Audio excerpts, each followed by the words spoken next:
Hello buddy, StarCraft here again for game 2 between SK's MC spawning as the blue Protoss up in the top left of Ahana and down in the bottom right. It is going to be the feared Spaniard LucifroN as the green Terran. Like I mentioned, this is game 2 from Iron Squid 2. An awesome tournament because they put out their replays so quickly. This tournament is still going on as we speak. I guess we're not really speaking. I'm just more lecturing at you in a way. I feel like this. I am speaking to you guys. I can feel you telepathically. Although feeling you telepathically is probably a bit creepy. I'm just gonna stop with that tangent right now. As game 2, baby. So game 1, if you haven't seen it, definitely check it out. It was pretty awesome. It's on me channel and I'm about to spoil it for you. So who wants to be spoiled? You don't. So I'm gonna give you a second. 1. Now, game 1. That was actually an awesome game. I'll tell you why. Because you can get Marine Medivacs out at 10 minutes and put on a lot of pressure. The thing is though, that if you're going up against a player like MC who scouts it with his observer, is probably going to be able to deal with it, right? Wrong. LucifroN did exactly that and ended up winning with that push alone, as his army supply was almost double MC's. So MC, we'll see how he deals with it, because he was not able to deal with that 10-minute pressure in the last game, which is a pretty standard timing. So I don't know. I mean, MC's won a lot of tournaments. The most the most winnings out of any StarCraft 2 player. So if anyone knows how to deal with it, it should be MC. So I was really surprised to see him lose to that, and we'll see if he decides to go with a slightly more aggressive build this time, instead of being like, yeah, you want that 10-minute timing? Well, I'm just gonna kill you before you can get there. We shall see. Although it's kind of, I mean, although Protoss used to be quite well known for their aggression in the metagame, and I mean, I'm not saying they're not anymore, but you just don't see 4 gates that often, as they're usually quite easy to hold off, especially at the professional level. And that's kind of what Protoss has when it comes to aggression. And when it comes to Zerg, you think, okay, well, Zerg, they've got Lings, man. They're the masters of early game aggression. Well, you know, the metagame for Zerg is just kind of transformed into them getting a 3rd hatch by about 4.5 minutes. So they don't really do aggression anymore. They'll send in like 4 Lings just to do a bit of a scout, but that's about it.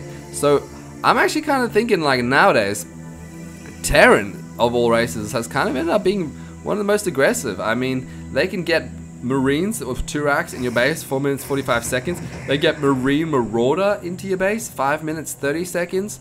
And they can get a whole bunch of Marines Medivacs dropping in your base at 10 minutes. And they don't even have to sacrifice their expansion for that. They can still expand. And, oh, right now LucifroN is going to go for the double CC, which once was considered a whack-tacular build that everyone's like, oh, that's just some crazy build that this MC does it. Yeah, because he's crazy and he's MC, so he can do it. And now all of a sudden, it's become a pretty standard build, so you will see it. Fair enough. And you can hold it off with 2 racks in the early stages of the game. MC going to go for this early expansion off 1 gate, just like last game as well. So it looks like we're going to be evolving into a bit more of a macro style game than we saw in game 1. And I gotta say, when it comes to macro games, MC is so good. And I cannot emphasize that enough. When it comes to execution, he is so goddamn good. It's like he never misses anything. He always gets the perfect amount of probes to the perfect amount of army. And he just went and loaded up all of his hockeys onto warp gates. They're dropping down those extra 2 gateways. Even in PvP, when he's going the identical build as his player, someone even as good at his execution like Parting, I saw in another game I casted, check it out, he still got outplayed by MC's execution, which is just insane when you think about how solid Parting is. And LucifroN definitely is no Parting, but he's also freaking good. So I don't know, man, but I feel like going into the late game against MC is not really what you want, so I'm kind of surprised to see these 3 CCs going down. Also, when you think about how good Protoss in general are in the late game with the most tier 3 units, they kind of love the late game. So I am surprised by this build, and I think LucifroN, you know, maybe is kind of putting himself at a disadvantage. I mean, he could have just gone for the same 10-minute timing. MC couldn't deal with it last game. You know, why not do it again? I don't know. I mean, is it one of those things where you go, oh, they're going to be thinking I'm going to do that again? Or is this one of those things where it's like, oh, he's not going to do that 2 times in a row? I don't know. I'm not a pro StarCraft player, so I cannot tell you what these guys are thinking. I can just tell you that I'm surprised by this build from LucifroN, but nonetheless, it is going to go ahead. Factory going down, and then no doubt he'll get his starport and start getting out those medivacs. Got a bunker here though, and MC already is going to start putting on pressure, and LucifroN is quite a bit behind in the army supply, going for that 3 CCs.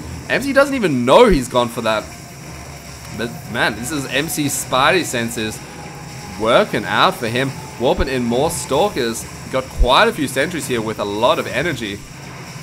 LucifroN freaking out right now, building a whole bunch of supply levels. He's trying to wall off here. Has already got the SCVs ready to start repairing, and Guardian Shield, MC is going for it.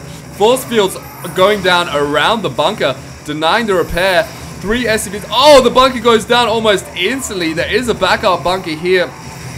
LucifroN forced to engage with his SCVs here. Has some marauders, only about 3 though on the field, a 4th one on the way. MC continuously warping in units. His army supply is almost doubled. Oh, and if LucifroN loses his bunker, that's going to be, oh, he does lose his bunker. And it looks like LucifroN, being the aggressor in the first game, may go down to SKMC's aggression in the second game, as a kind of, that's what you get for taking me down in 10 minutes in the last game. Is LucifroN going to be able to hold this off? I feel like he was just a bit too greedy going for those 3 CCs against a player as good as MC. And this is why you don't do it, man. Oh, force field there. Not really doing anything. More SCVs being pulled off the line, or they're just getting taken out. Managed to take out 1 sentry though. But hey, oh, here comes some more zealots, and LucifroN's supply is plummeting. He's killed 44 workers. So even if LucifroN holds on here, he's going to be so far behind in the macro. MC is on 2 bases, and he's going to be waltzing on up here into the base. Decides to take out the barracks first, and there is the GG. So MC showing you how it's done, and I guess this is kind of why you don't go 3CC against a possibly aggressive Protoss without scouting them. I mean, MC just went straight into a 5-gate off 2 bases. So he didn't even know that there were 3 CCs going down. He was just like, I don't care, man. I'm putting on a whole heap of aggression, as I'm fed up from losing that first game, and it worked out for him. So pretty sick game. It is tied up 1-1, which is what we love to see. So definitely stay tuned for game 3. I'll go ahead and cast that now, and I hope you guys enjoyed it. If you did, please subscribe, and I'll see you guys next time.